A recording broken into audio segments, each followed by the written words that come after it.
Hola, muy buenas tardes y bienvenidos todos, todas, todes a este evento que tenemos para reflexionar en torno a pues, los festejos de la independencia y la religiosidad en México, ¿no? Yo tengo el honor de pues hoy presentar a quienes nos acompañan.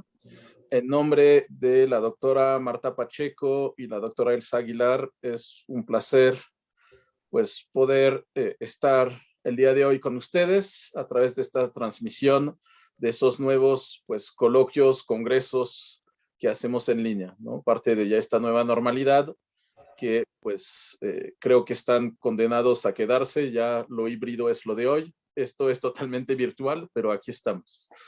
El día de hoy nos van a dar la bienvenida el doctor Ricardo Nava.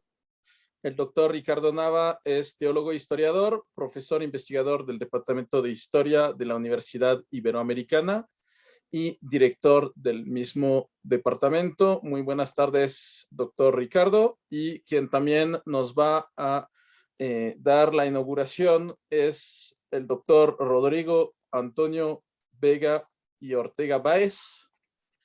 A ver si lo dije bien, doctor Rodrigo, que es biólogo, licenciado, maestro y doctor en Historia, profesor de la Facultad de Filosofía y Letras, especialista en Historia de la Ciencia y presidente de la Asociación Interdisciplinaria para el Estudio de la Historia de México, que hoy es coanfitrión junto con la Universidad Iberoamericana de este evento. Entonces, pues muy buenas tardes tengan ustedes.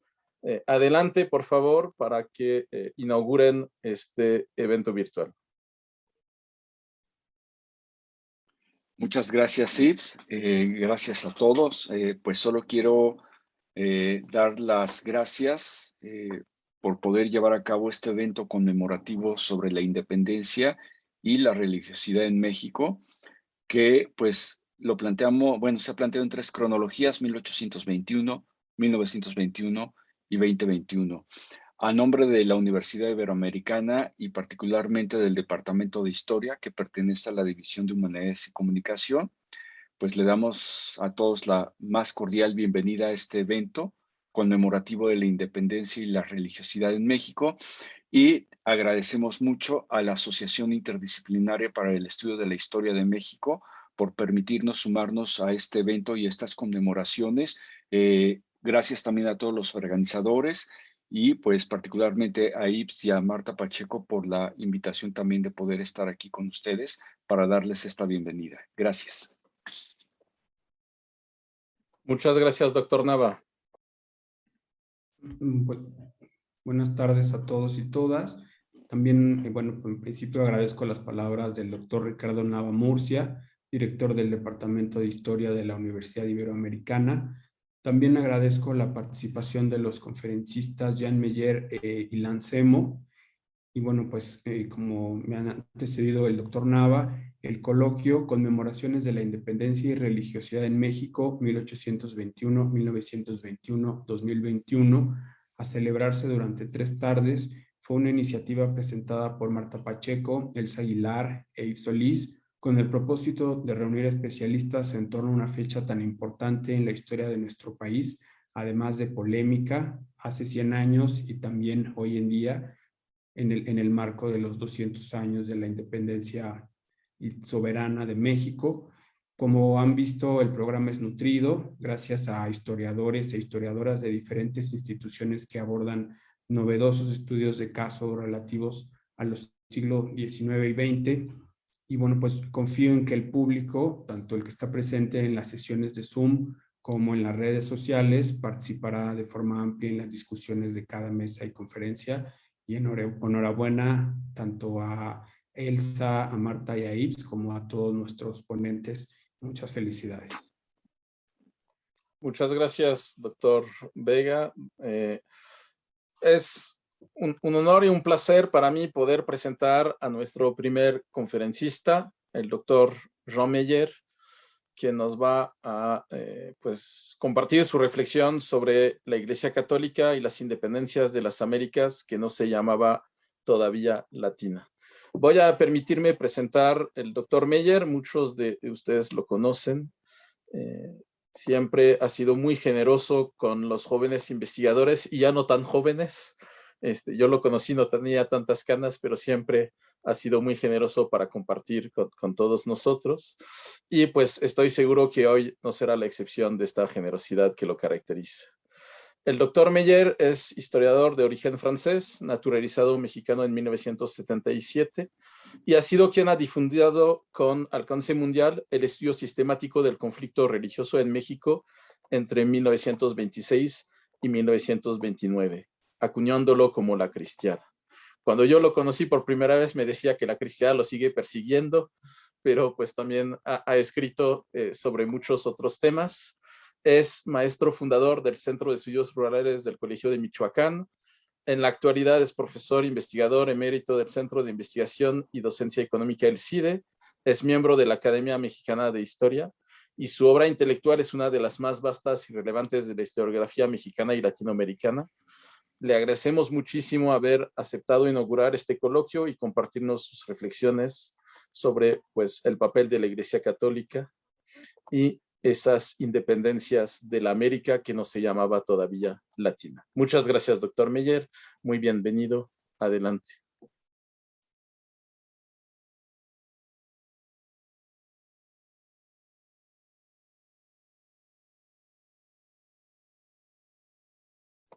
Nada más, si gusta abrir otra vez su micrófono, perdón.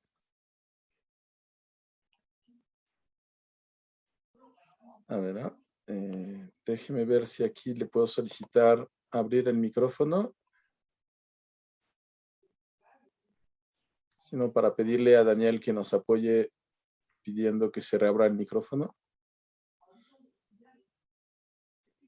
Listo, estoy enviándole la indicación. Muy bien, muchas gracias. Todavía Debería no. de aparecerle un mensaje en su pantalla.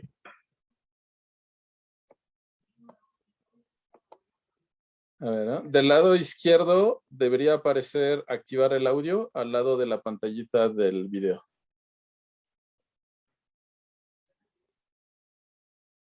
Ahí perdimos al doctor Meyer.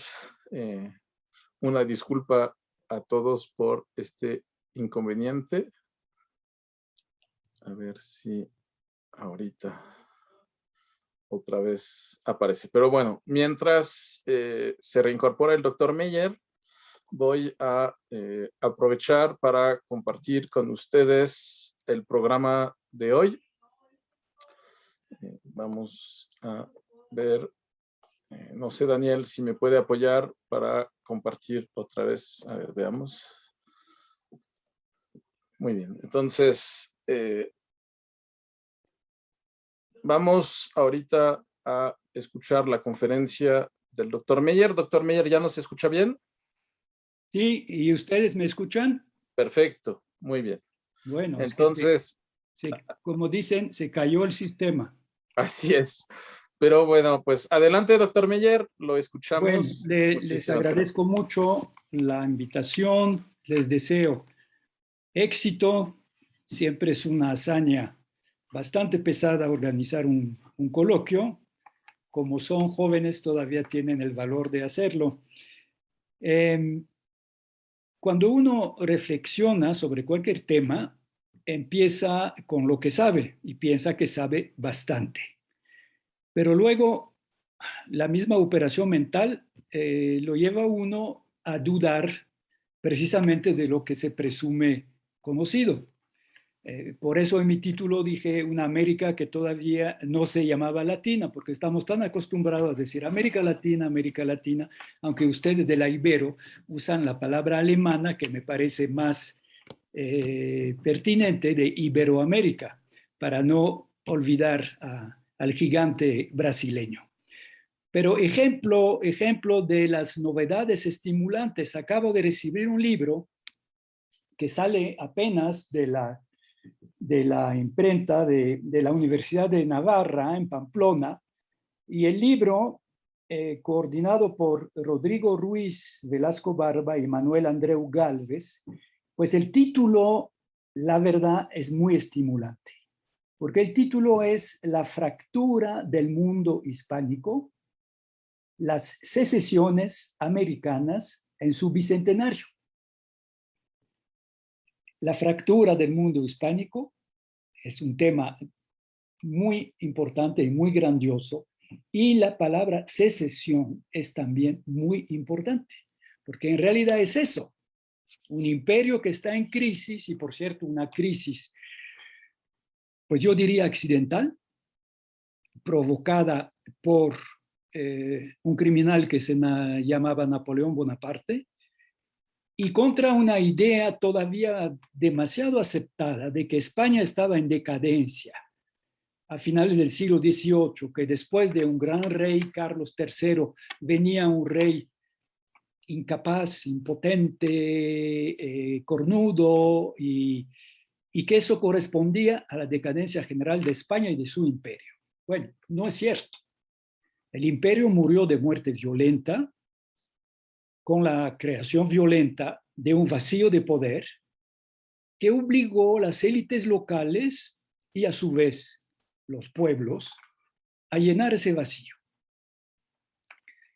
Y la Iglesia, institución universal, la Iglesia Católica Apostólica Romana, institución con pretensiones universales, si no es exactamente universal, pero en esa época en el mundo occidental católico pues sí lo era, y ese mundo occidental incluye la América Ibérica.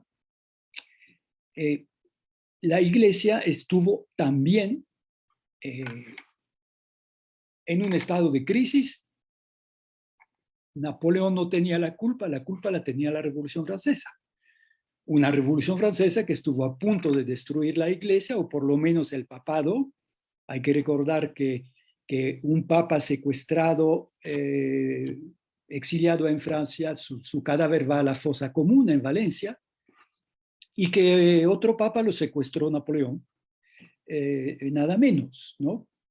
Entonces, a propósito de la Iglesia, y ustedes van a decir que me alejo demasiado de mi tema, pero no resisto a la tentación de leerles unas reflexiones de un poeta y pensador francés muy profundo, Paul Valéry, que por cierto le dio dolor de cabeza a los historiadores porque criticó de manera tan pertinente la historia que en buena parte Marc Bloch escribió su apología por la historia, el oficio de historiador, pensando en Paul Valéry, porque él tomó en serio las críticas de Paul Valéry. Pero por ahí, Paul Valéry en sus cuadernos, que son hojas sueltas, apuntó: la cantidad de herejías de las cuales la Iglesia ha tenido que preocuparse durante tantos siglos, la ha hecho inventar una política del espíritu de las más finas y de las más difíciles a formular, puesto que las condiciones eran y siguen siendo las más diversas en lugar, en tiempo, en razas, en consecuencia, de valor afectiva, de valor intelectual, todas diferentes. Lo mismo tuvo que oponerse a la ignorancia como a la ciencia, al individuo y a las masas, a los sabios y a los locos, componer textos y hechos, inventar tradiciones y descubrimientos de la rebelión y de la autoridad, de las supersticiones y de los descubrimientos científicos, el ritual y el espíritu. En suma, la mayor y más extraordinaria empresa de modulación y de conservación concebible. Digerir Aristóteles y Ezequiel, tenerle miedo a Jacob Böhme y a Galileo, atinarle al pobre y al rico, saber jugar de la igualdad delante de Dios y la jerarquía en el siglo, reservarse el creer y destruir la fe en los demás para tomar la fe toda para ella. Este es el punto más difícil. Bueno, la Iglesia, que pudo desaparecer a la hora de la Revolución Francesa, y hay que recordar, por cierto, que los monarcas anteriores a la Revolución Francesa esa última generación de portugués, español, no el Borbón francés, pero ahí sí su parlamento se lo impuso, el austríaco José I, pues todos estaban de acuerdo.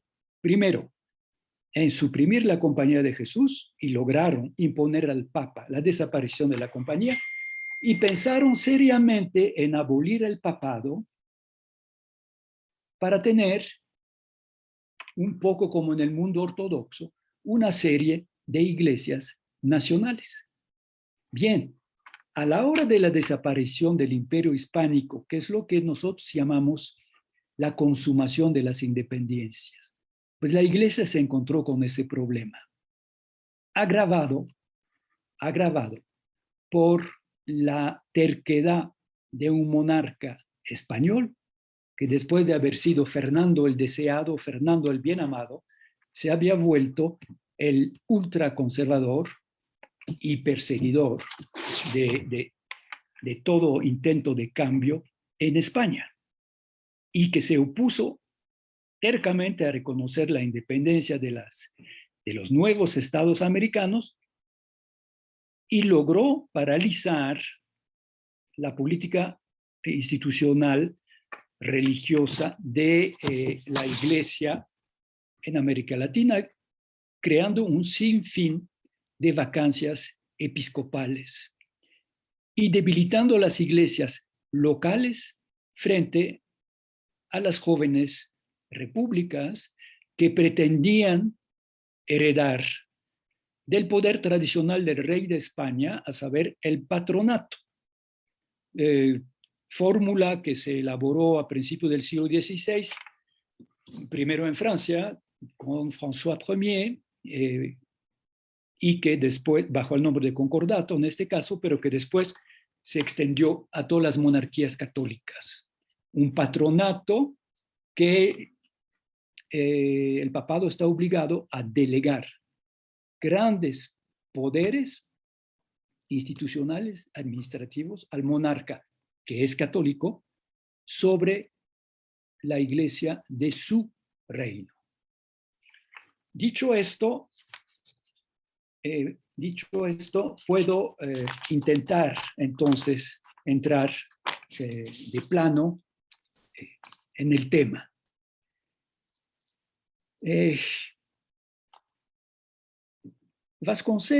José Vasconcelos, hace mucho tiempo, a propósito de la historia, nos enseñó no el escepticismo, sino la humildad.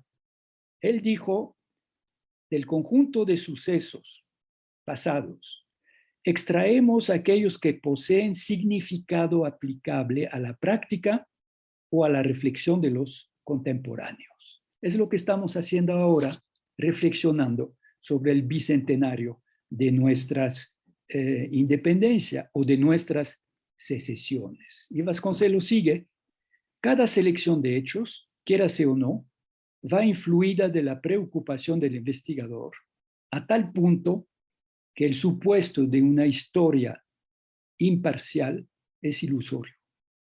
Ni podía ser de otro modo. El mismo presente es contorsionado a nuestros ojos de acuerdo con el criterio de cada comentarista, siervo siempre de algún interés social o de personal preocupación.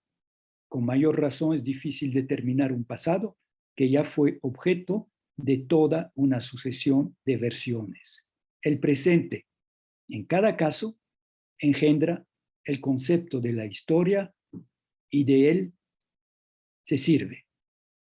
Bueno, eso lo estamos comprobando sin cesar si nos centramos, cosa que yo no voy a hacer, pero si nos centramos, por ejemplo, en todas las discusiones apasionadas alrededor de la persona y del papel de Iturbide. Lo que sí podemos lograr es escapar a la obsesión de justificar el suceso porque es suceso, lo ocurrido porque ocurrió. Hay algunos que dicen que no se vale jugar al juego de qué hubiera pasado si. Yo creo que no se trata de ciencia ficción o de historia ficción, aunque lo podemos calificar así, sino es como cuando terminó un partido de ajedrez, el ganador le explica al otro qué ha pasado y qué hubiera pasado si él no hubiera movido tal pieza. ¿Qué tal si Napoleón no cede a la tentación de secuestrar a los Borbones españoles, padre e hijo, y meterlos en un palacio donde los trataron muy bien, y donde engordaron, pero no cede a la tentación de poner en el trono a su hermano Pepe Botella, que por cierto era más simpático que el ogro Corso, y era mucho más pues liberal.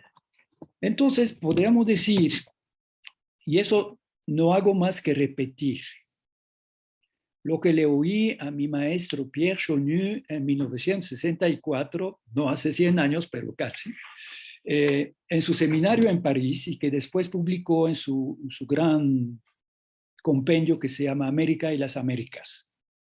Bueno, él nos dijo que la independencia de las Indias del Nuevo Mundo no era un destino en el sentido que no tenía por qué haber ocurrido entre 1810 y 1821-25, Ayacucho, ¿no? Él dijo, lógicamente, debió de ocurrir a fines del siglo XVII, cuando sí España y el imperio estaban en una crisis profundísima. O hubiera podido ocurrir sin el desastre napoleónico, acuérdense que le costó 500,000 de muertos a España, nada más a España, y dejó España materialmente, económicamente destruida. El gran historiador Pierre Vilar tiene una fórmula, dice que por culpa de la invasión napoleónica y de esa guerra de España tan trágicamente ilustrada por Goya, España cayó en el abismo de las guerras civiles del siglo XIX, pero como consecuencia de. Y entonces Chonu dijo, sin el desastre napoleónico, pues el imperio español hubiera podido conocer el destino del imperio inglés, que en la segunda mitad del siglo XIX concede una autonomía que es casi una independencia a lo que va a llamar Dominión. Canadá, 1867, Australia, Nueva Zelanda, África del Sur, y por qué no hubiera podido conocer eso efectivamente el imperio español. Pero con eso, digamos, podemos despertar nuestras imaginaciones, no para decir qué lástima, pero para entender por qué pasó. El elemento de sorpresa explica la sideración de las opiniones públicas en toda América. La primera reacción es una reacción que a la distancia nosotros, ya mal informados o deformados por tantos años de enseñanza patriótica, en el buen sentido de la palabra, los mitos nacionales son indispensables. No estoy para nada atacando o burlándome de los mitos nacionales, pero nos cuesta trabajo entender esa fabulosa y bastante duradera primera reacción de lealtad en 1808 en todo el imperio. Y eso pues nos obliga precisamente a reflexionar sobre palabras como naciones e independencia, y quizá introducir la palabra secesión, y empiezo por naciones. Nuestra nación, no sé, digo, soy criollo nuevo, como decían los sociólogos del Porfiriato, pero nuestra nación oficialmente tiene 200 años. Nuestro presidente ahora está diciendo que mucho más, igual desde 1321. Entonces sería una nación más mexica que un conglomerado de muchas naciones indígenas y elementos europeos. Pero casi suponemos que las naciones son inmortales, que han existido desde siempre y que van a vivir para siempre. Es como suponernos un cuerpo inmortal. Quien nace, pues muere. Y la palabra nación viene precisamente de nacer. Y la nación es como la tierra, perdurable, muy valiosa, mientras viva. Y bueno, realizamos hace mucho la duda inquietante, creo que es Freud que decía que la historia era inquietante, unheimlich en alemán, la duda inquietante del pensamiento histórico frente al fenómeno. Nuestro vocabulario, en su imprecisión, manifiesta precisamente que hay un problema: nación, nacional, nacionalismo, pero también patria y patriotismo, y hasta pueblo. No son exactamente equivalentes, pero permite disimular la duda y eso pues no nos ayuda mucho. Yo recuerdo, y también eso lo debo a Pierre Chonu. Chonu nos decía, el historiador español Diego Hurtado de Mendoza, cuando escribe su guerra de Granada, que para nosotros es una guerra de musulmanes contra cristianos, bueno, él dice que es una guerra civil entre españoles. La guerra de Granada en tiempo de Felipe II, en la época de Lepanto, ¿no? Y lo mismo podemos decir de las guerras de independencia de América Latina. Y por cierto, es una cosa que me ha faltado, no digo que he leído todo lo que se ha publicado en este año, en las revistas. Revistas de gran cultura y revistas también profesionales, de historiadores. He leído cosas muy interesantes, muy novedosas, pero creo que no se ha insistido lo suficiente sobre la dimensión de guerra civil. De guerra civil entre, entonces, no se decía mexicanos, se decía habitantes de la Nueva España. Y les recuerdo que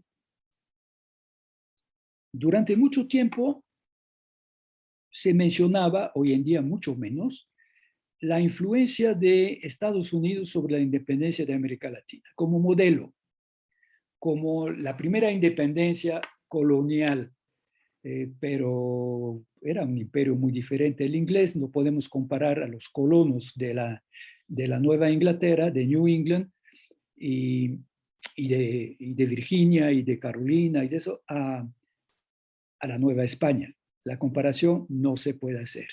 Pero lo que sí los historiadores americanos han analizado muy bien es que su guerra de independencia fue también una guerra civil entre americanos. Y acuérdense que nada menos que el hijo de Benjamin Franklin, que es uno de los padres de la independencia de Estados Unidos, su hijo se exilió y se fue a vivir y morir a Inglaterra porque él se consideraba un leal sujeto del rey de Inglaterra. Y que 300,000 americanos se refugiaron a Canadá, un Canadá que ya era posesión británica del imperio, pero que en ese momento era católico a 100%, y esos exiliados fundaron el Canadá protestante de Ontario frente al Quebec, ¿no? Entonces, esa dimensión de guerra civil es muy importante y todo eso la fractura del imperio y la desaparición del imperio. Y la violencia, esos dos factores, explican las dudas tremendas, las cavilaciones de la Iglesia Católica. De la Iglesia Católica, tanto en su cabeza romana, que estaba en crisis permanente, hasta la caída de Napoleón, hasta 1815, y que después, entre 1815 y la muerte de Fernando VII, para eso faltaba casi otros 20 años, no pudo actuar de manera libre en América. Lo que explica las contradicciones, un paso adelante, dos pasos atrás, de la que podríamos llamar diplomacia pontificia. ¿Y qué decir de los pobres obispos perdidos en el laberinto de las guerras civiles, de las emergencias de las nuevas naciones, si no todavía de las naciones, por lo menos de los estados? Y hay que recordar que la Iglesia Católica, contra lo que dicen muchas veces sus enemigos, siempre ha visto con enorme desconfianza la entrada de la violencia en política. Cuando nos escandalizamos por las excomuniones lanzadas contra Hidalgo o contra Morelos, se nos olvida que los papas en el siglo XIX condenaron los nacionalistas irlandeses, los católicos irlandeses que luchaban, y todavía en el siglo XX, que luchaban con las armas en la mano contra el poder inglés, y condenaron los católicos polacos que se levantaron tercamente en por lo menos 3 ocasiones a lo largo del siglo XIX contra el poder del zar, del emperador de todas las Rusias. En ambos casos, y para escándalo no solamente de los católicos irlandeses y de los católicos polacos, sino también, por ejemplo, de un Lamennais en Francia, y eso pesó bastante en su ruptura con la Iglesia Católica, es que la Iglesia Católica sí estaba dispuesta a defender a los católicos polacos o a los católicos irlandeses como católicos, no estaba dispuesta a aceptar su recurso a la lucha armada. Y hay que recordar que la historia de la Iglesia en el imperio, o en los dos imperios, en el imperio portugués y en el imperio español, en América y en Extremo Oriente hasta las Filipinas, pues no preparaba para nada la Iglesia a enfrentar la desintegración de uno de los dos imperios. En la historia de la relación de la Iglesia y de la independencia de Brasil es mucho más sencilla, es mucho más complicada que la historia de nuestras independencias, de nuestras secesiones, de un imperio hispánico, español, herido a muerte por Napoleón. En el caso de Portugal, y con eso les menciono que no olvido a Portugal, pero que no voy a tratar el tema de Brasil porque es demasiado diferente, pueden ver el papel de los accidentes en la historia. Cuando las tropas napoleónicas entraron a Portugal, cuando estaban a punto de entrar en la capital, en Lisbon, la flota inglesa fue capaz de llevarse a casi 10,000 personas, que eran no solamente la familia real y el gobierno, pero casi toda la élite portuguesa. Y se la llevaron a Brasil, Y desde Brasil, digamos, nominalmente no hubo vacancia del poder mientras duró, y no duró tanto que la ocupación de España, mientras duró la ocupación francesa en Portugal, no hubo vacancia de poder. La legitimidad se mantuvo. No hubo un usurpador, no hubo un hermano de Napoleón, ni Godoy que estaba soñando con ser el rey de Portugal y que Napoleón había muy bien engañado y usado y manipulado. Y años después, cuando regresó la paz en Europa, desapareció el ogro corso. Entonces el rey de Portugal regresó a Portugal y dijo a su hijo: quédate con regente y tarde o temprano vas a tener que proclamar la independencia. Y yo tendré que condenarte, pero no harás caso.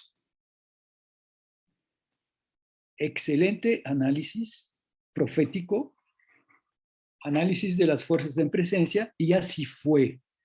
Y sí, contra la historia oficial, no fue absolutamente sin violencia. Hubo algún zipizapi y algunos muertos, pero no fue una guerra civil de, pues, 11 años en el caso de México, 15 en el caso del Perú, del Alto y del Bajo Perú, lo que son Bolivia y Perú, ¿no? Con grandes ejércitos, guerrilla contra guerrilla, grandes ejércitos internacionales como los de Bolívar y San Martín, que van a liberar o a conquistar provincias y reinos y virreinatos que no eran de ellos, ¿no?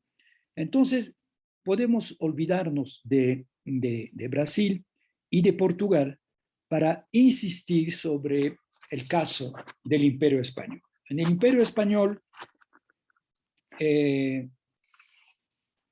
hay un libro de Oscar Massín sobre la iglesia de Michoacán en el siglo XVIII, que incluye en su título, que no recuerdo exactamente ahora, habla de las dos majestades. Y las dos majestades, bueno, pues son Dios y el rey. Y la iglesia, pues desde el siglo XVI, la iglesia católica en el imperio está entre ambas majestades. Está entre ambas majestades, es una iglesia supranacional, porque con toda la ambigüedad de la palabra nación me gusta utilizarla. Existían naciones, no había una nación mexicana, pero había muchas naciones en la Nueva España, de la misma manera que había muchas naciones en Francia, hasta la Revolución Francesa, todas unidas en la persona del rey, pero había una nación alsaciana, una nación lorena, una nación flamenca, una nación británica, una nación vasca del rey de Francia y una nación vasca del rey de España, y así, ¿no? Pero una iglesia supranacional en un imperio supranacional.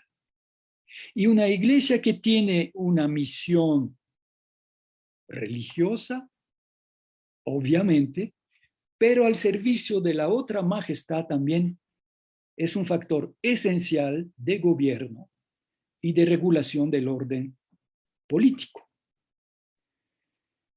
Al grado de que muchas veces son los cuadros institucionales geográficos de la iglesia, la división de provincias, arzobispado y obispado, que son los antecedentes de nuestros estados.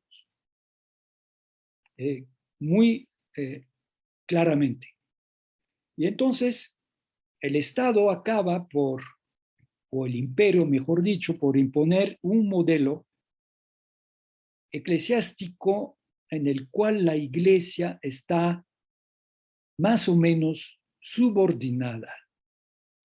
Es el famoso patronato. No voy a enumerar el patronato, que le da muchísimas atribuciones al rey, como, digamos, interviene en el nombramiento de los obispos, interviene en el funcionamiento no religioso, para nada.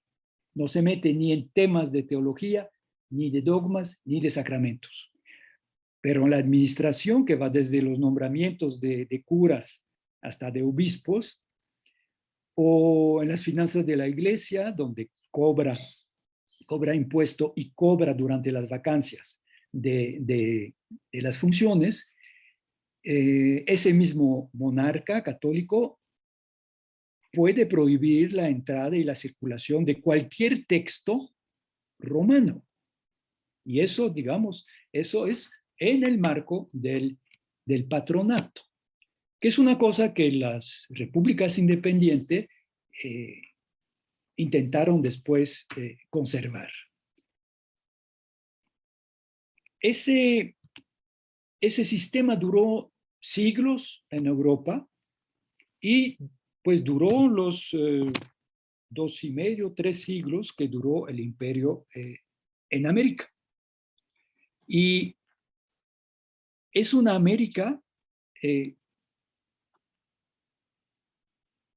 tuvo muchísimo trabajo para superar la condición de real patronato. La mayoría de los historiadores ven en la independencia, porque no hablan de secesión, no hablan hablan de independencia, cuando en realidad es invención, creación de estados, y el estado precede la nación y el estado después va a ser, según los países con más éxito o con menos éxito, en el caso de México con muchísimo éxito, en particular gracias al porfiriato y a la revolución, la creación de la nación única, sobre un modelo francés jacobino de la nación una e indivisible. Bueno, la mayoría de los historiadores ven en la independencia un corte importante en la historia de América Latina. Hoy en día hay una nueva generación de historiadores que primero surgieron en el Mediterráneo, en Portugal y en Italia, y después en España convencieron a algunos pocos franceses y han tenido bastante éxito en América Latina. Es el grupo de historiadores del derecho, de historia constitucional, pero una historia del derecho, una historia constitucional social, y que estudian precisamente la transición del imperio a las naciones independientes y encuentran la permanencia, bajo la apariencia de novedad, de elementos muy antiguos y muy tradicionales. Como siguen funcionando usos y costumbres, pero siguen funcionando también la justicia, la administración material, fiscal del antiguo régimen, ya palabra que pertenece a la historiografía de la Revolución Francesa, porque era necesario tener un antiguo régimen para oponerlo al nuevo. Y Tocqueville en l'Ancien Régime et la Révolution, ha demostrado en realidad esa continuidad. La consigna tuvo el desenlace esperado. Bueno, no sé qué ha pasado, pero en la historia del cristianismo en Occidente, y América es un extremo occidente, como dijo hace mucho Pierre Chonu, la ruptura principal es anterior a la Revolución Francesa.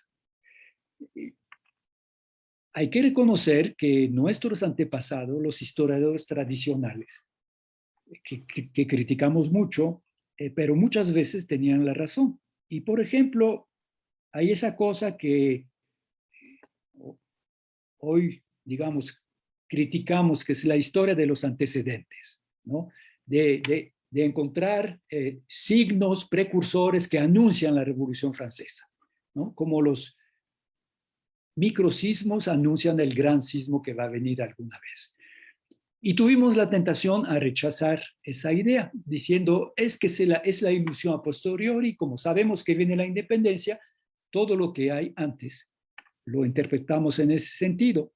Bueno, sin embargo, yo sí le doy una importancia simbólica muy importante a la expulsión de los jesuitas, primero del imperio portugués, lusitano, y después del imperio español.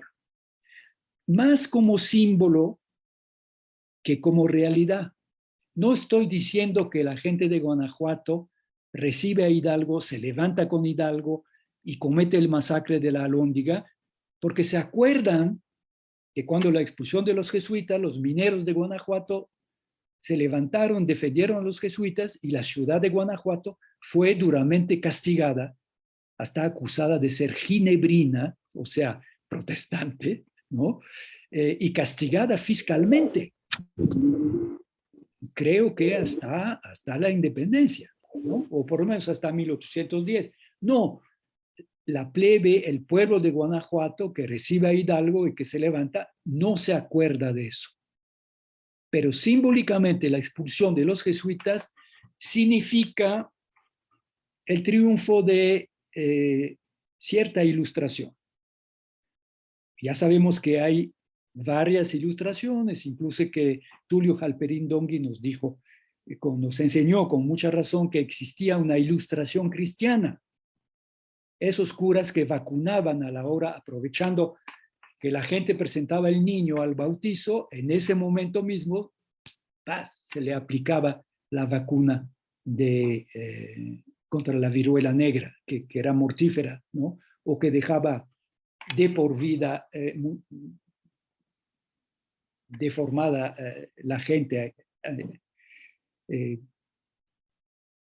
Hay gente que no sabe que efectivamente no fue el Imperio Español que inventó la vacuna, pero de manera muy temprana difundió la vacuna. Pero Tulio Halperin Dongui nos dice, a propósito del papel sociopolítico del clero,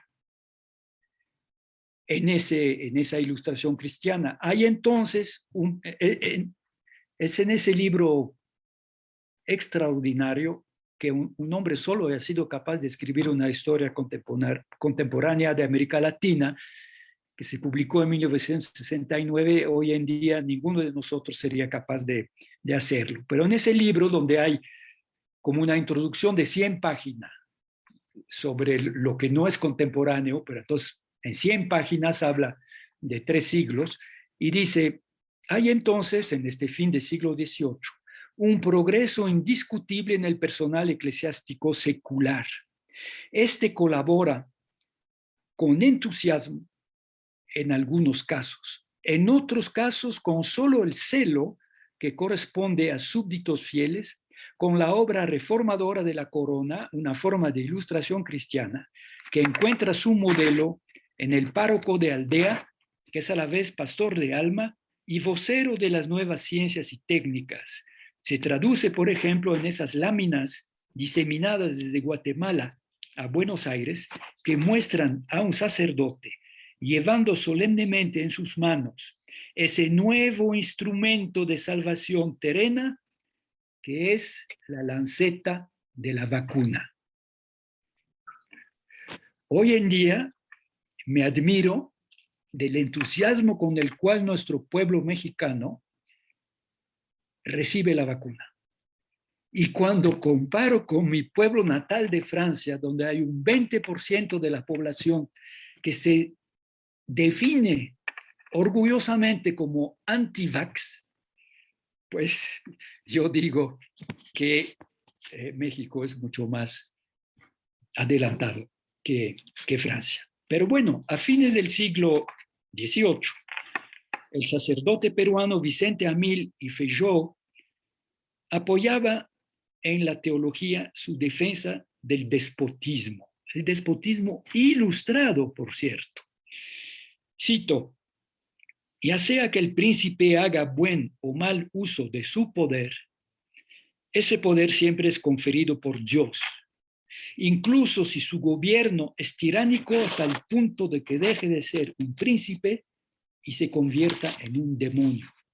Incluso entonces debemos seguirle siendo fieles, no permitiéndonos más recurso que el de apelar a Dios, Rey de Reyes, que puede en el momento oportuno ayudarnos en nuestras tribulaciones. No vayan a pensar que este tipo es un lacayo, es un esclavo del monarca. Ni vayan a pensar que es una tesis antiguada, arcaica y que ya no vale. Actualmente estoy trabajando en la redacción de una historia religiosa de Rusia. Estoy en el terrible momento de 1927, cuando el poder soviético prácticamente está destruyendo, acabando con la gran Iglesia Ortodoxa de Rusia. En ese momento no hay patriarca, pero hay un interino que se llama vicario, locum tenens, lugarteniente, y que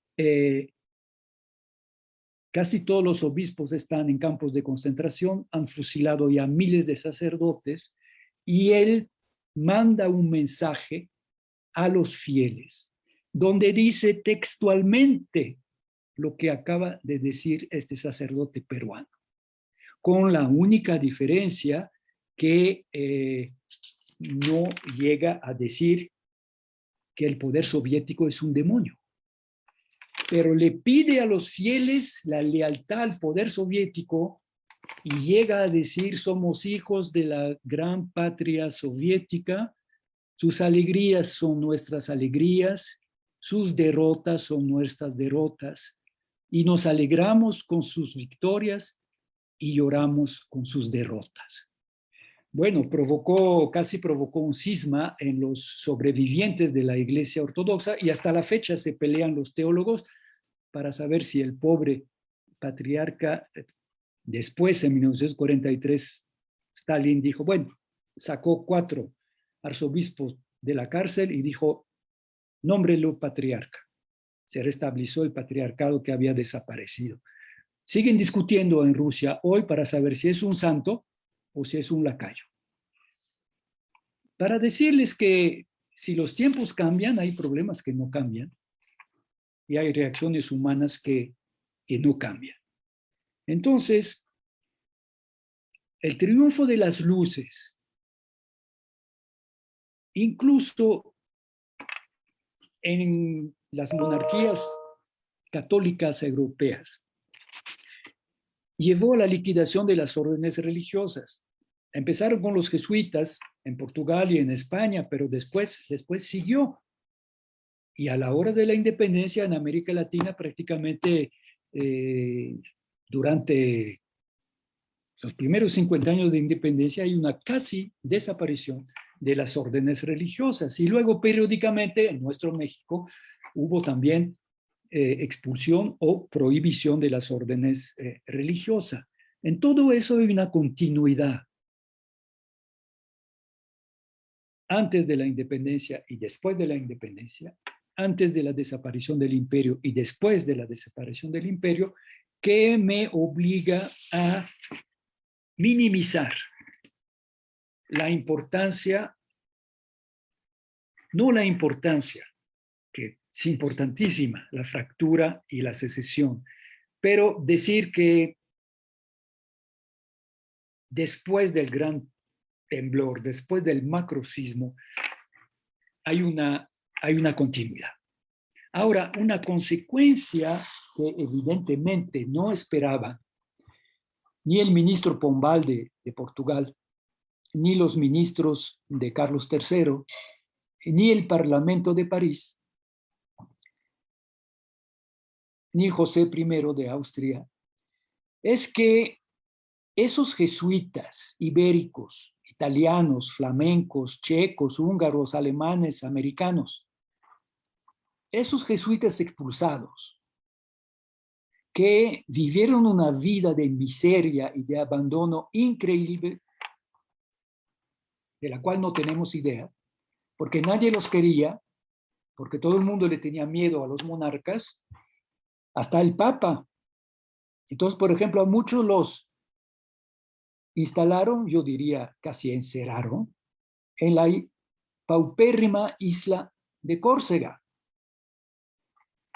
Los únicos dos monarcas que recibieron los jesuitas fueron dos no católicos. El rey filósofo Federico el Grande de Prusia, personalmente ateo, tranquilamente ateo, y Catalina la Grande, la emperatriz, la zarina de Rusia, amiga de Diderot y de Voltaire, y ahí sobrevivió en Prusia, en las provincias polacas de Prusia, en las provincias polacas y ucranianas del Imperio Ruso, ahí sobrevivió la Compañía de Jesús. Y eso le permitió, porque sí hubo continuidad, hubo seminarios, provincias, varios cientos de jesuitas, permitió a la compañía resucitar después de Waterloo y después de la desaparición de Napoleón, cuando Roma restablece la compañía. Pero mientras tanto, esos jesuitas, sin quererlo, sin tener conciencia, pero sí se volvieron unos revolucionarios. En su exilio, los jesuitas americanos se transformaron en patriotas. Esos jesuitas criollos de la Nueva España, o de Perú, o de Centroamérica, se transforman en historiadores. Ahí tenemos a Juan de Velasco, ecuatoriano, que escribió la historia del Reino de Quito. El chileno Juan Ignacio Molina, Historia Geográfica, Natural y Civil del Reino de Quito. Nuestro clavijero, nuestro enorme Francisco Javier Clavijero con su Historia Antigua de México. Que sí, lástima, no soy consejero del príncipe, pero hubiéramos reeditado en colección de bolsillo, no solamente elegantes, la historia antigua de México para darle a conocer, pues ahí sí la historia de México empieza siglos antes de la llegada de los españoles. Y el peruano Juan Pablo Vizcardo y Guzmán, que es el autor de su famosa carta dirigida a los españoles americanos por uno de sus compañeros. José Miranda mandó imprimir esa carta en francés en Filadelfia en 1799 y luego en español en 1801. Un Miranda que, por cierto, pasó en un momento dado por Rusia y fue amigo, y algunos dicen más que amigo, de Catalina la Grande. Pero cuando manda a repartir y publicar y reeditar esa carta, falta apenas 5 años para que Napoleón entre en España y provoque el parto sangriento de las naciones. No voy a, digamos, repetir lo que todo el mundo sabe, pero sí hay que insistir en esa dimensión de guerra civil, de guerra internacional. Digo internacional porque los franceses participan en España, en Europa, porque los ingleses participan en su lucha contra Napoleón. No pueden permitir que Napoleón, después de apoderarse de España, se apodere de las Américas. Entonces, apoyan, fomentan, financian a un Bolívar, por ejemplo, y su flota tiene un papel decisivo, bloqueando las costas, transportando incluso tropas insurgentes, y es una época larguísima, demasiado larga.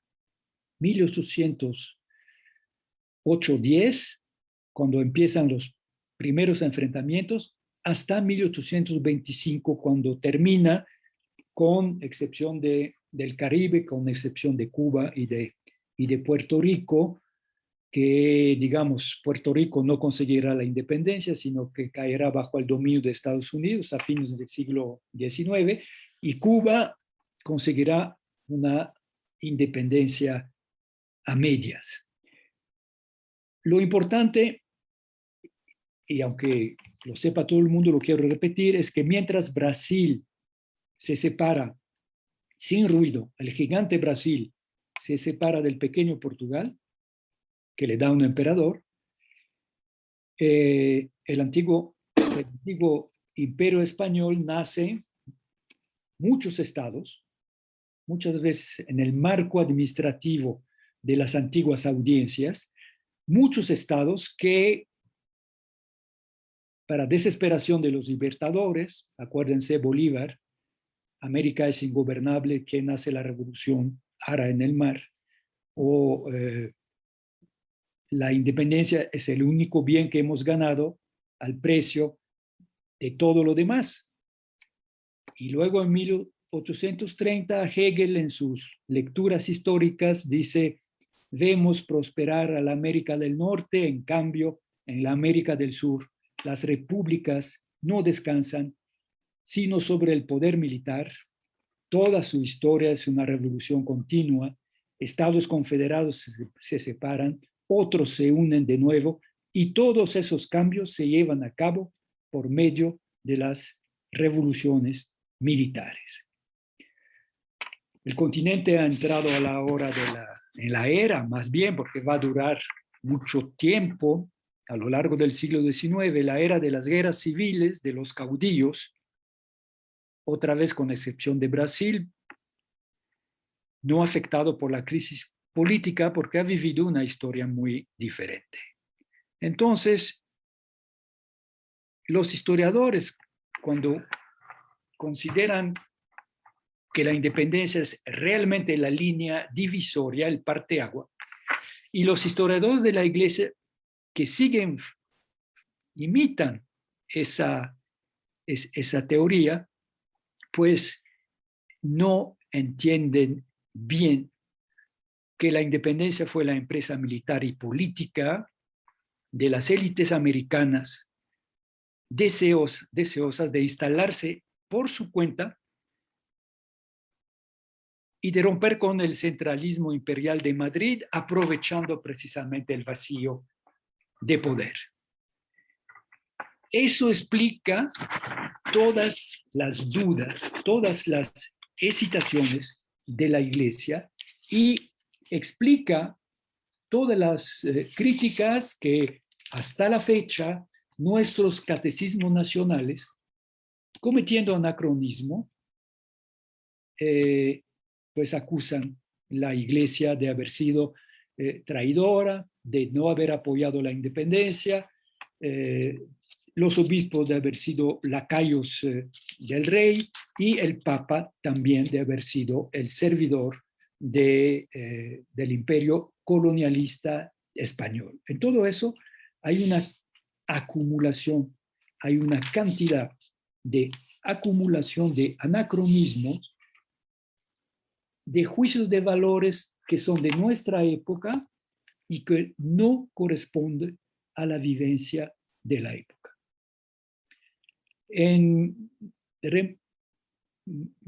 Por falta de tiempo y también por pereza, les remito a mi libro Historia de los cristianos en América Latina, siglo XIX, siglo XX, donde presento, pensando en el público español, no el caso mexicano muy conocido de la dimensión religiosa de los primeros años de la lucha de Hidalgo y de Morelos, el símbolo de la bandera de la Virgen de Guadalupe que Hidalgo tomó en el santuario muy popular de Atotonilco.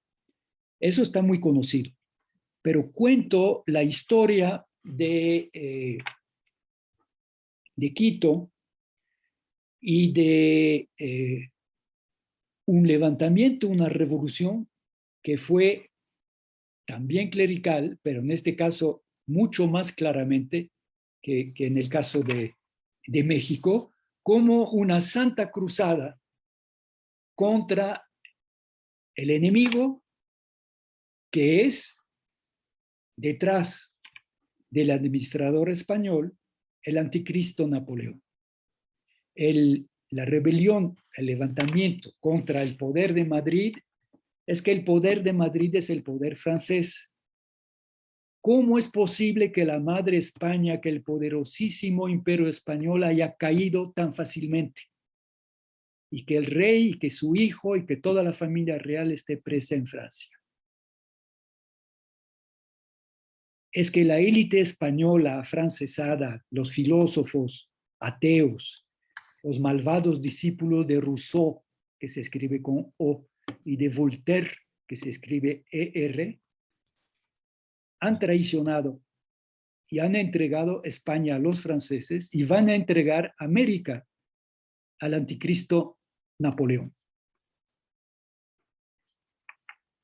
Y eso no es una aberración, como nos podría parecer a la distancia, porque después ese movimiento se transmuta y finalmente culmina en, sí, la independencia.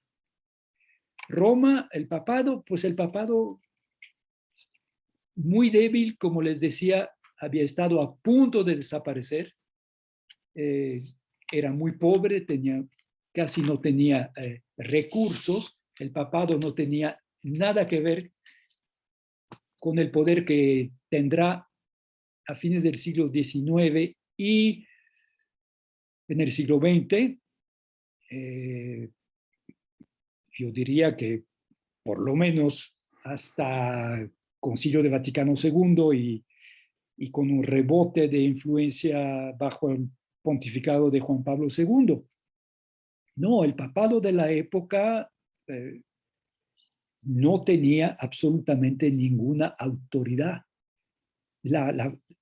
Curiosamente, o de manera muy interesante y muy positiva, la fuerza del papado va a empezar a partir de 1870, cuando desaparecen los estados pontificales, cuando Pío IX se encierra en el Vaticano y se proclama el preso del Vaticano, y es cuando adquiere un poder espiritual y crea una centralización del poder que a nosotros nos parece perfectamente normal, pero que no existía antes, y mucho menos en América Latina con la distancia, pero no existía ni en Francia. En 1935, un primer ministro francés intentó convencer a Stalin de dejar de perseguir, si no a los ortodoxos, por lo menos a los católicos rusos, que eran una pequeña minoría, pero ese ministro Laval, que iba a enfrentar pronto elecciones y quería ganarse el electorado católico, pues quería regresar con un tratado, con una promesa de mejoría. Y entonces cuando Stalin, bromeando, le dijo al Papa, ¿cuántas divisiones? Bueno, pues efectivamente la Guardia Suiza no pesaba frente al ejército soviético, pero Stalin se equivocaba, porque no tenía divisiones, pero sí tenía un poder espiritual con prolongaciones políticas. Eso los papas de los años 15, 20, 30 del siglo XIX no lo tenían. Y para colmo, hay un desfile de papas ancianos que duran muy poco.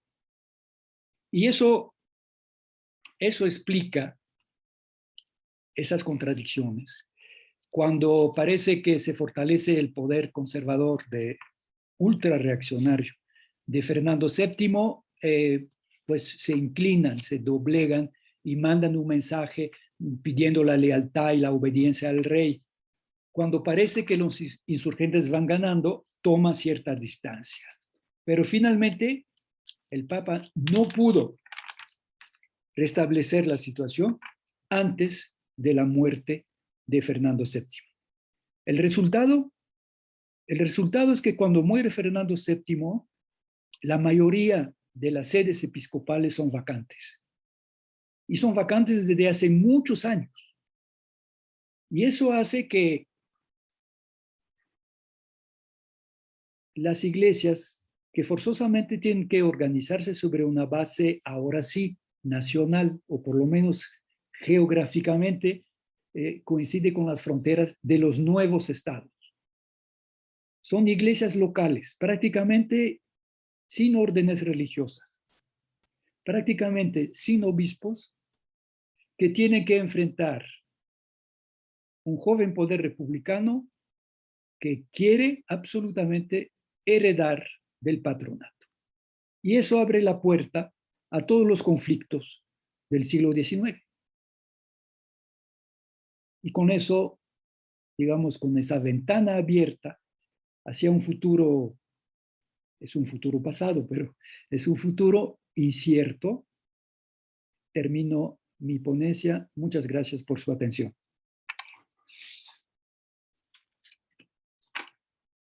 Muchas gracias, doctor Meyer. Muchísimas gracias por esta visión que nos propone.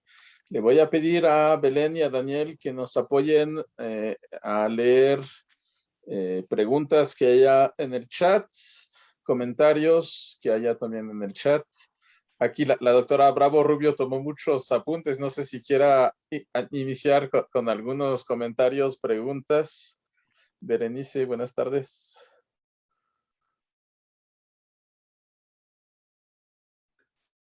Perdón, gracias, Ips.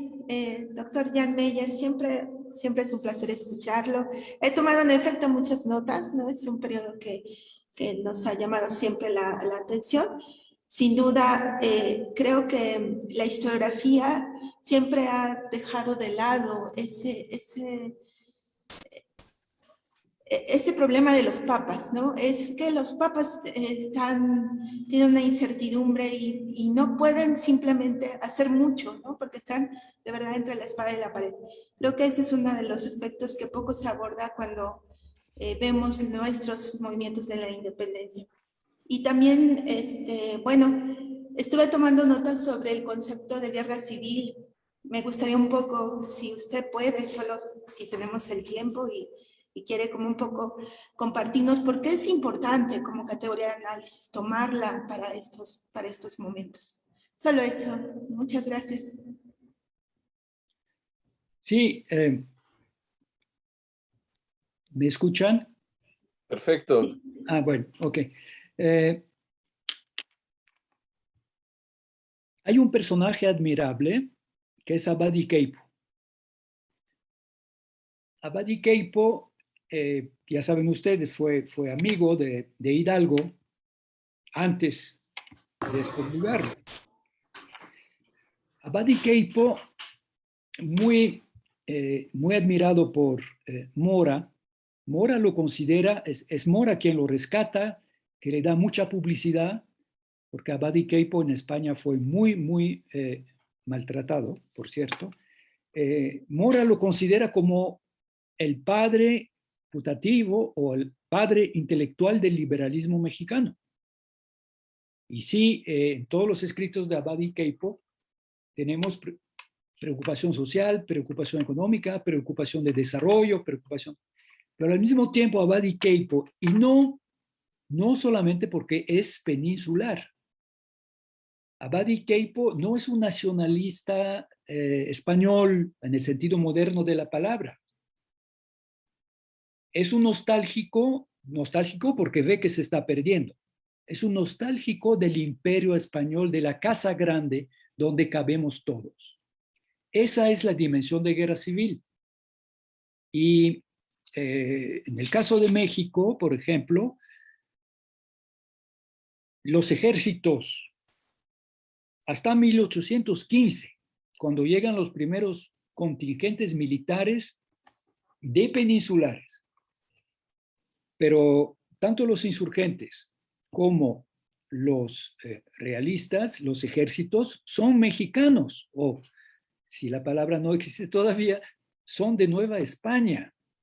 La mejor prueba, bueno, Iturbide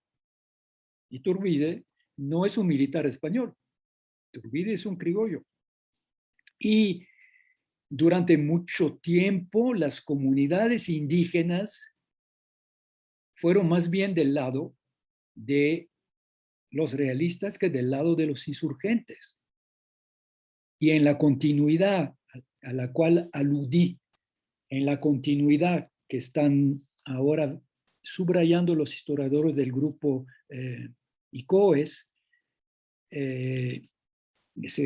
Asociación Internacional de Nueva Historia Constitucional. Yo recuerdo cuando yo trabajaba los temas de historia agraria del occidente para entender a Manuel Lozada y Nayarit y todo eso, pues me encontré que todavía en tiempo de Juárez, las comunidades indígenas escribían al rey de España porque consideraban que y eso lo vi todavía en el archivo de la reforma agraria, los únicos títulos que las comunidades consideraban como válidos, los títulos agrarios, eran los títulos de los siglos XVII y XVIII, que conservan hasta la fecha celosamente bajo 7 llaves, y cuando digo 7 llaves, es concreto. En la montaña de Guerrero, en 1969, en la comunidad de Xalpatláhuac, tuvieron que juntar los 7 ancianos para abrir la caja para enseñarme el códex que demostraba que en el siglo XVIII el rey de España había titulado esas tierras. Es un tema que nos podría llevar muy lejos, mejor le paro. Muchas gracias, doctor Meyer. Muchísimas gracias por su respuesta y también, Berenice, por el comentario y la pregunta, ¿no? Le recordamos al público que está en Facebook que también estamos recibiendo sus preguntas, si las quieren hacer a través del chat, y a las personas que están aquí en el Zoom, si quieren levantar su mano y hacernos saber que quieren tomar la palabra o escribir en el chat, también lo pueden hacer. Yo quisiera hacerle una pregunta, doctor Meyer, sobre las periferias y sobre el caso de Filipinas, porque nos habló ya de Cuba, nos habló de Puerto Rico, nos habló de Brasil, pero ¿por qué también se da un fenómeno tan diferente en Filipinas? ¿Será por lo que nos explicaba de que a pesar del vacío de poder no hay como esta voluntad protonacional que había aquí en América, o es un territorio sobre el cual no ha reflexionado tanto? No, yo no he trabajado Filipinas. Ahora hay 2 amigos, una pareja, por cierto, del Colegio de Michoacán, que están realmente abriendo una brecha, pero ya la abrieron en grande y la están llenando. Es Paulina Machuca y Tomás Calvo. Y han publicado varios estudios, muchos artículos y varios libros sobre las Filipinas coloniales, ¿no? Desde todo empezó, porque Paulina es originaria de Colima, y todo empezó por su interés sobre la historia de la palmera de coco en Colima. Y cuando se enteró de que venía de Filipinas, eso que nos parece tan del paisaje mexicano, y no. Y vino de Filipinas, pero vinieron de Filipinas con filipinos. Digamos, los arboricultores, porque llevar la planta de nada servía si no la sabían, ¿no? Y a partir de eso se metieron a trabajar. Entonces, ellos podrían contestar a su pregunta, yo no puedo contestar. Pero sí es un tema muy, muy interesante, y la historia de Filipinas, que es, bueno, no solamente es un archipiélago de más de 1000 islas, pero también es un conglomerado de naciones. Lo único que sé de Filipinas, y se lo transmito, es por haber leído un gran historiador norteamericano que ya murió, ahorita se me fue su nombre, que trabajó Perú y después trabajó Filipinas. Y dijo, los misioneros, los franciscanos y jesuitas, lo que aprendieron en América es que no había que enseñar el español a los grupos nativos, lo que ahora llamamos las naciones originarias, porque se transformaba en un instrumento de dominación sobre ellos. Y entonces lo que hicieron fue un poco como en México habían intentado los franciscanos hacer del náhuatl la lengua, la segunda lengua oficial de la Nueva España. Y entonces ellos, de cierta manera, fabricaron o inventaron el tagal como lengua de Filipinas que el amo español no dominaba. Eso, la verdad, me pareció muy, muy interesante en ese... Phelan se llama el historiador, P-H-E-L-A-N. Muy bien. Muchas gracias, doctor Meyer. Doctora Pacheco, por favor, adelante. Gracias. Yo tendría, doctor Meyer, dos peticiones.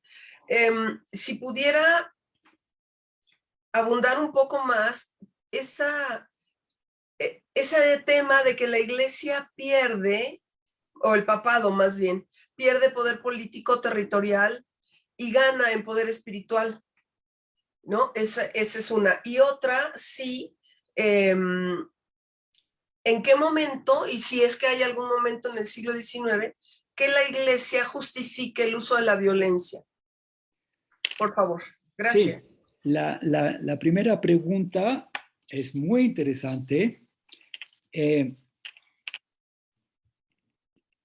personaje clave es Pío IX. Pío IX, que en su juventud había sido ¿cómo llamarlo? Un liberal, un reformista, un hombre de cambio, muy abierto, muy generoso, y fue precisamente la violencia en la segunda fase de la Revolución Italiana de 1848, la famosa Primavera de los Pueblos. Hay una erupción de violencia en la ciudad de Roma y su primer ministro y amigo muere en sus brazos, ¿no? Recibe balazos. Entonces él se exilia, no va muy lejos, va a Nápoles, bajo la protección del rey de Nápoles, y a partir de ese momento se vuelve un furibundo antirrevolucionario. Es cuando escribe, tardará años en hacerlo, pero cuando escribe el famoso Syllabus, que la pregunta más famosa, porque es como un catecismo, hay preguntas y uno contesta. La pregunta es, ¿debe el Papa reconciliarse con el mundo moderno? No, y explica por qué. Debo decir que yo leí el Syllabus en una edición de una pequeña casa editorial francesa de altísimo nivel cultural y más bien, digamos, revolucionario de izquierda, y en 1961 yo era estudiante en París y encontré el Syllabus y venía Quanta Cura, que es la encíclica que acompaña el Syllabus y que condena el mundo moderno y la revolución y el liberalismo y bueno, todo eso, todo es malo. Pero los surrealistas hicieron un comentario del Syllabus muy interesante, a saber, ellos anticlericales diciendo, pero ese Papa tiene razón, el mundo moderno no podemos reconciliarnos con él. Bueno, ahí lo dejo. Pero a partir de 1870, Pío IX, y es interesante porque ya es un hombre grande, abandona esa estrategia defensiva y pasa a la ofensiva. Y es una ofensiva espiritual o intelectual, porque no tiene Estado, no tiene policía, tiene muy poco dinero, y es cuando se inventa o se desarrolla el famoso óbolo de San Pedro, la colecta mundial un domingo al año en todas las iglesias del mundo, y ese dinero va a San Pedro, es decir, al Papa. Maneja la prensa moderna, maneja las casas editoriales, maneja la fotografía.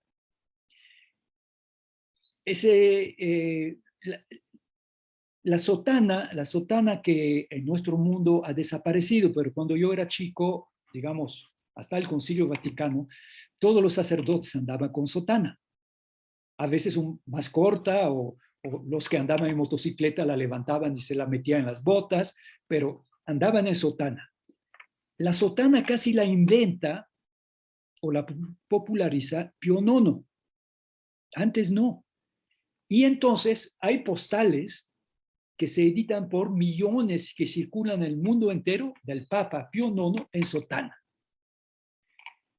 Si usted, sé que no es un argumento científico, pero hay un pueblito de Jalisco al lado de la laguna de Chapala que se llama Jamay.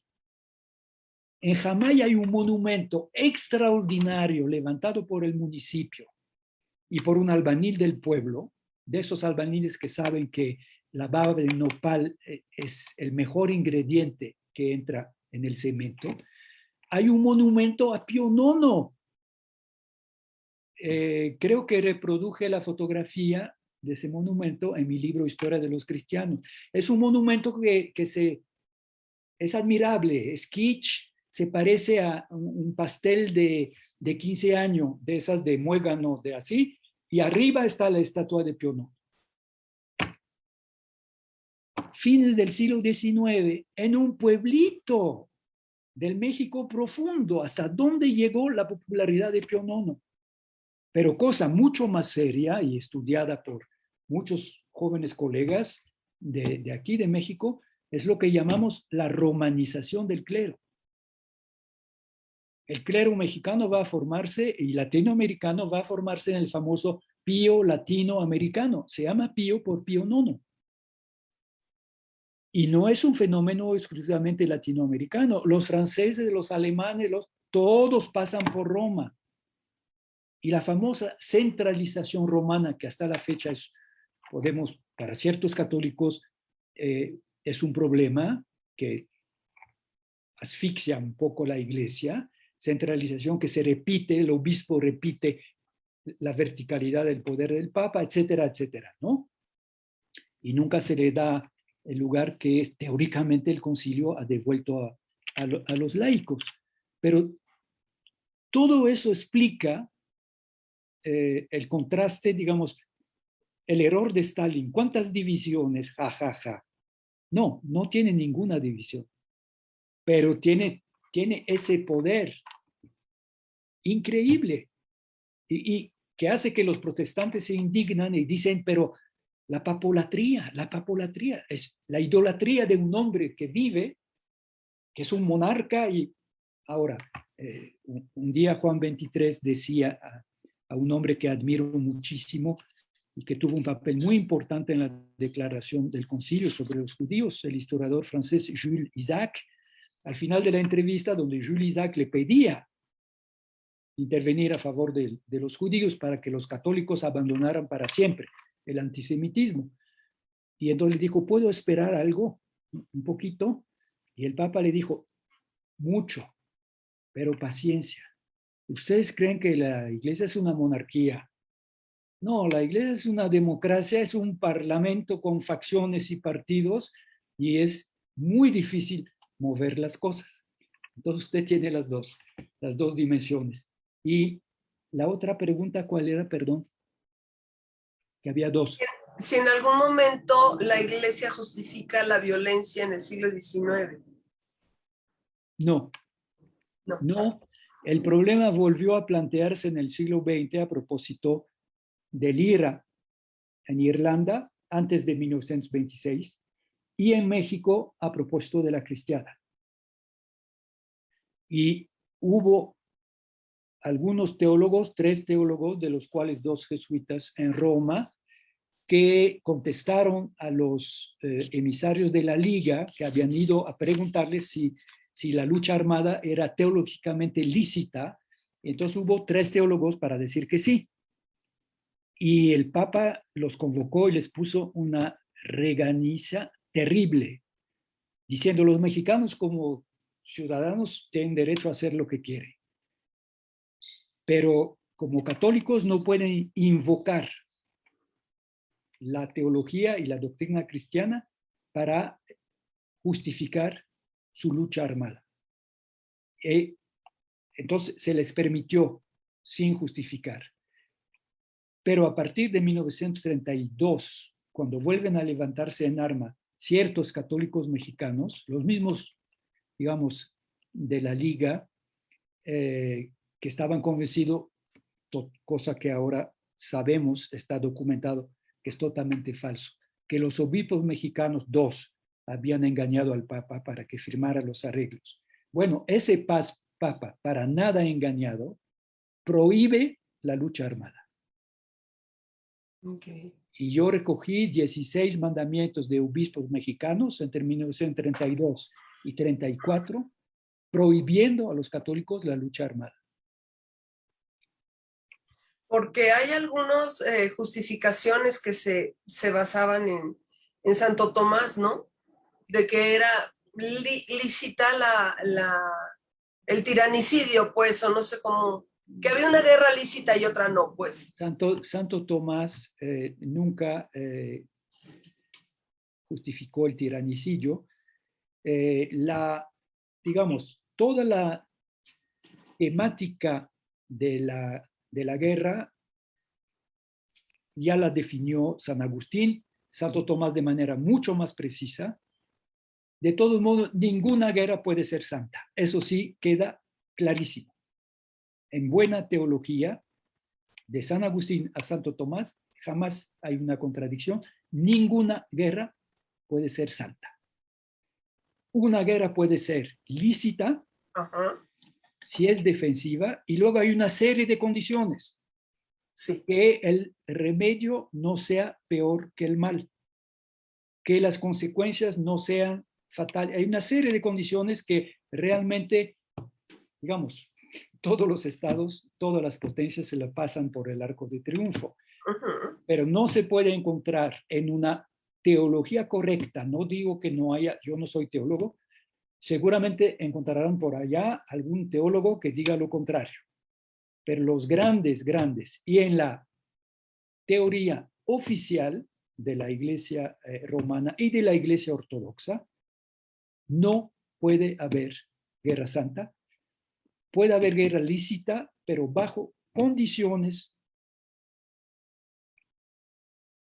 definiendo también los métodos, porque si puede existir un derecho a la guerra, es decir, a hacer la guerra, hay un derecho in bello, adentro de la guerra, que prohíbe matar civiles, matar mujeres, destruir ciudades indefensas, etcétera, etcétera. Cosas que ningún Estado en el siglo XX ha respetado. Muchas gracias, doctor.